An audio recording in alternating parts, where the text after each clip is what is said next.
Today's video is something that it's a long time coming. Like, this is something that I've been dealing with, or not really dealing with, but noticing in the community for years now. And then not only have I noticed it on my own videos here, and like people leave comments, and I totally get that there's people that just want to be crappy and leave a crappy comment. Like, there's, internet trolls are a thing. They've been a thing for a long time. But also noticing these same kind of talking points on other people's videos or live streams and talking about physical media. And for me, it is the "you're doing it wrong, you're collecting wrong, you don't have the same opinion I do, so I can't take you seriously." And I've seen that multiple times, like that. I can't take you seriously for anything, like whether it's you collect a certain format of movie, or maybe you haven't seen a movie. And there's on my own comments, and like I've actually been watching live streams, and I've seen people say stuff like that. "Oh, you haven't seen such and such a movie? I can't take you seriously as a movie guy." Or, "You don't like Criterion? I can't take you seriously." Because I made this whole video of like Criterion sucks. And I don't believe that. I have an entire shelf dedicated to Criterion movies up top there.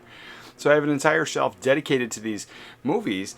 And the thing is, there are plenty of Criterion movies that fall under that, artsy or noir, or a genre that doesn't appeal to the masses. And so that is a constant talking point of people that generally don't buy physical media, not understanding why a Criterion Blu-ray or 4K is way more expensive than a standard DVD. And those people that don't understand the, hey, maybe a DVD is good, but a Blu-ray and a 4K are way better.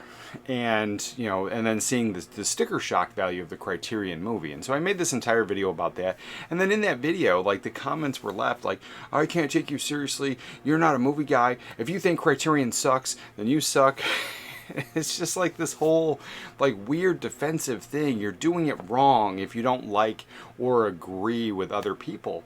And there is this conversation that comes up too of the packaging. And if you are a collector of things, you generally like the nicer things. It's not just about the movies. Like, that is the main thing that gets us all into physical media, is the movies themselves. But why I would choose to buy one version of the movie over another, there's multiple reasons, but it does boil down to the coolness factor on some things. And the one thing that, growing up in the 80s and 90s, also working at a video rental store for many years, I had this, pretty much like bombardment of movie posters and beautiful art on the VHS covers and different things. And then over the years, it got less and less. There wasn't painted movie posters anymore. It was just basically giant heads, or the actors that are in there just basically standing around on the cover. And that's how you're supposed to get the movie. Where back in the day, a painted movie poster sucked you in. It sold you on the movie visually.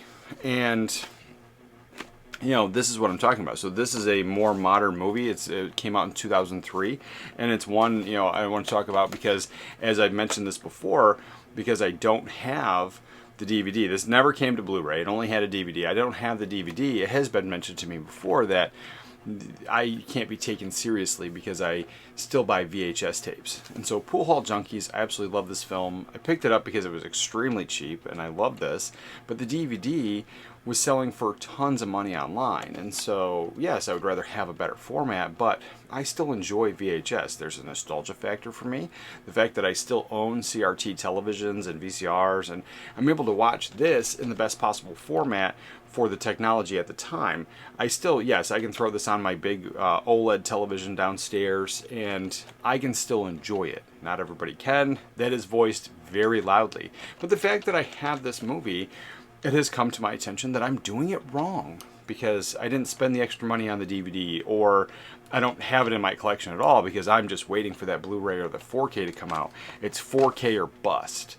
Well, that is the whole reason I have the older TVs and the older technology still. I have older surround sound systems hooked up in this room with different formats from the 90s. You have Laserdisc and DVD and VCR. And I have those things hooked up to an old CRT television. I also have a 1080p high definition Sony LCD screen in this room as well. So I can watch movies in high definition on that screen, but I don't have to put everything on my 4K television. So in collecting and in that, there's different reasons why you buy things, and there's really no wrong way to do it, but the constant conversation of you're doing it wrong, it's hilarious. And then the other thing, the conversation comes up separate from packaging, and people that claim that many of us just buy this stuff because of the packaging, and we'd rather have, and I've been accused of, I might as well just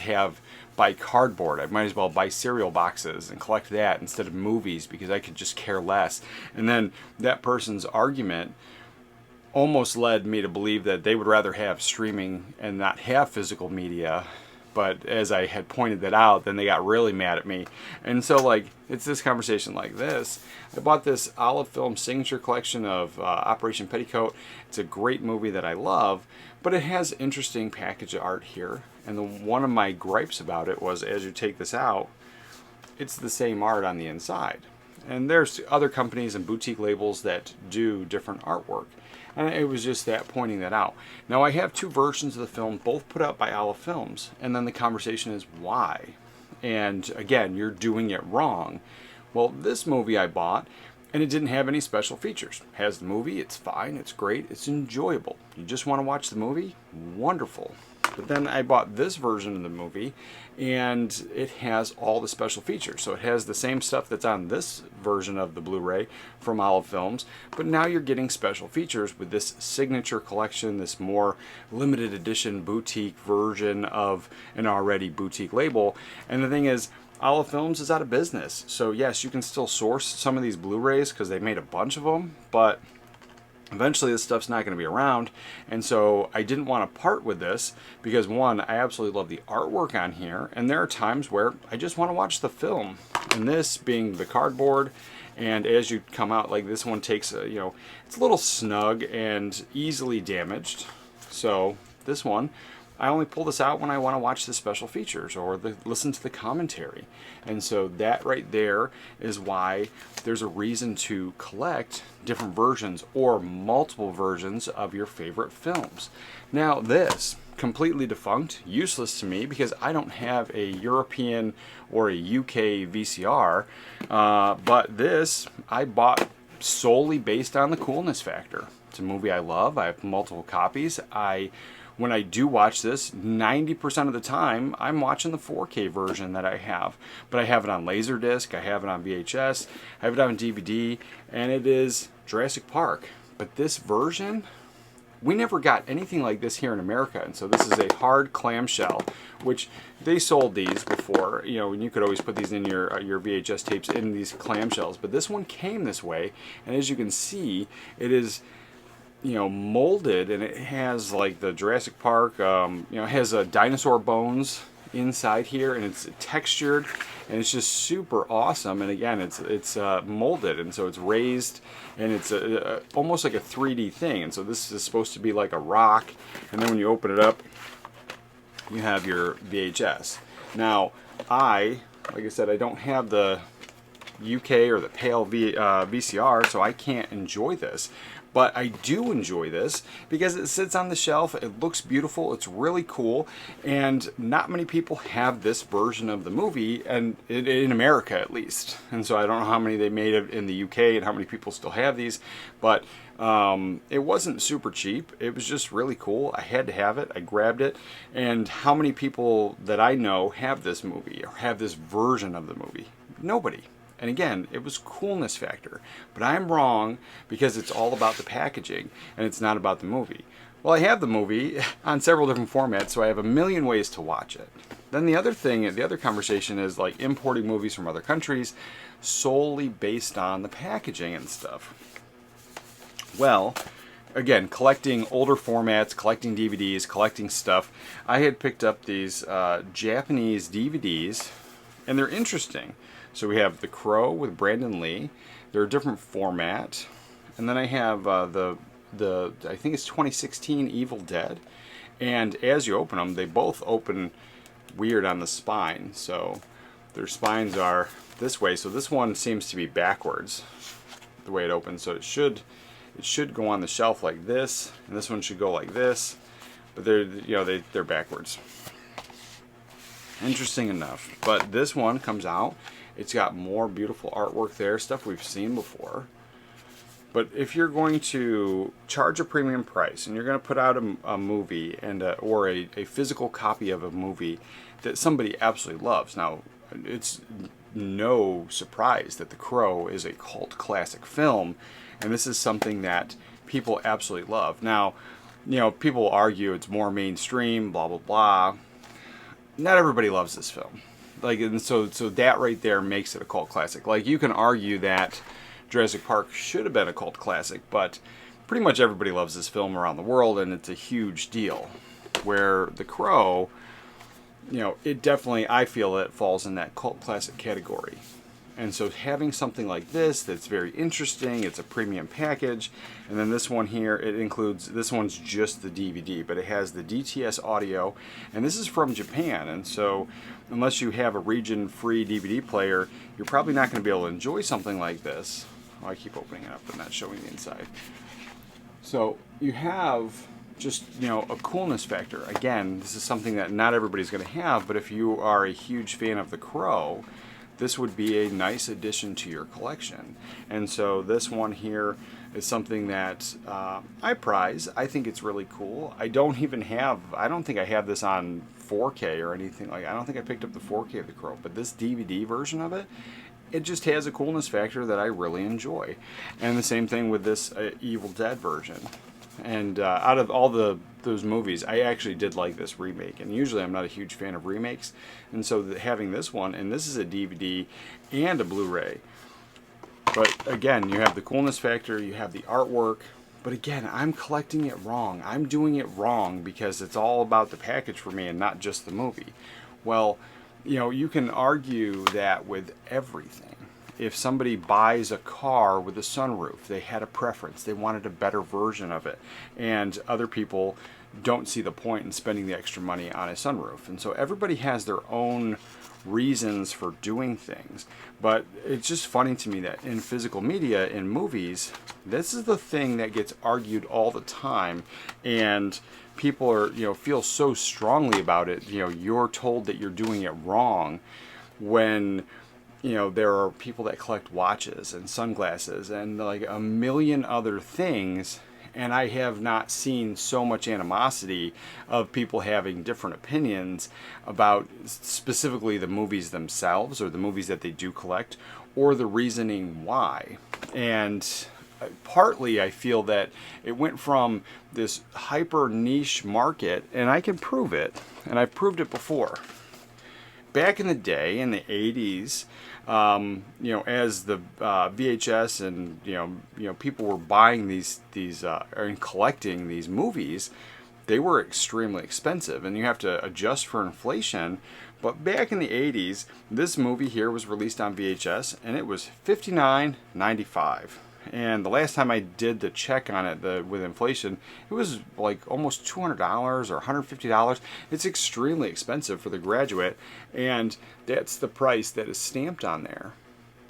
And so, and this isn't the only version, this isn't the only movie that I found with either stamped on there or actual stickers from the wherever it was purchased with these high prices, like $60, $80, even $100 back then. And then you adjust for inflation, you're looking at a couple $100 per VHS tape and certain movies. And then we've had this very long run of physical media being everywhere, and DVDs made it extremely popular, and people went away from renting tapes and renting movies and going the cheap route to actually owning movies and owning their favorites and owning a big collection of DVDs. And then you had the $5 Walmart bin, which I think changed people's mindsets of getting this stuff on the cheaper end because so many more people were buying it. But when this was a niche market, and this is something that it was a hobby. It was definitely a hobby where people were collecting this stuff back in the 80s, and there was movie guys and movie buffs. They were spending a fortune on this stuff. And now you look at something with a premium package that is a little bit more pricey. To me, it's totally worth it. So I don't think in any form, if you are buying movies and collecting movies, you're doing it wrong. And there is a difference. There's a difference between the movie buyer and the movie collector. The movie buyer is somebody that just wants to own the latest and greatest, or they want to own their favorites. But a movie collector is somebody that is going to buy those big premium box sets. And that stuff is, none of it's new. The premium box sets have always been around. As far as I know, I remember being a kid and seeing like Star Wars box sets and seeing stuff like that. And also at the higher price tag and thinking how silly it was, because we used to rent tapes for a couple dollars. And owning something for $100 or more, it just seemed silly. But then I understood it as I started buying my own movies. Some of them are special. Some of them mean more to me than anything else. Now I have almost 3,000 movies, and out of that, if I were to get rid of most of them, I could boil it down to probably between 300 and 500 movies that are in my core absolute favorites, movies I can't part with. They're movies I watch over and over and over again and I absolutely love. But there are movies on the shelf that I watch once in a while, once in a blue moon, and I could easily part with those. But then like this movie here, the coolness factor is it's a VHS tape and it's white. So the movie, I don't think it's that great, Joe Somebody with Tim Allen, but the cassette here is white. And there's a Ninja Turtle one that I have that's green. It's like neon green, and those things are really cool, and so I'll never part with it. Now Ninja Turtles I absolutely love, and so of course I'll never part with it. But this movie here, it's mediocre. I think it's okay. It's enjoyable. I had a good time with it, but it's not one I constantly revisit. But because it has the white cassette here, I'm never going to part with it. It's got a coolness factor to it. So let me know in the comments down below what you think of all this stuff. But I do. I think there's a huge difference between the movie buyer and a movie collector. And in that crossover, there is not really necessarily infighting, but there are people that are constantly telling you you're doing it wrong. And I don't think that's the case. I don't think if you're buying movies or collecting movies, you can do it wrong. Sure, you can make mistakes, or you can have regrets, or you can buy things out of FOMO, fear of missing out. You can do that and have your movie regrets, which I don't think I really have any movie regrets. Like, there's nothing I've splurged a ton of money on where I'm like, oh my god, I wish I didn't do that. But it happens all the time. People talk about it. And there are movies that I bought that I just absolutely don't like, and I end up selling it off or trading it in for something else. And so I always feel that, while I might not love the movie, I don't think that's the case. But it does come up in conversation. So, I mean, it's good to know. But realistically, if you're collecting movies, I don't think there's any wrong way to do it. Buy what you love. Enjoy your collection. It's your collection. And don't let anybody tell you any different. You're going to want to watch this video right here for some movie recommendations. With that, remember to watch a movie today. And I'll catch you guys next time.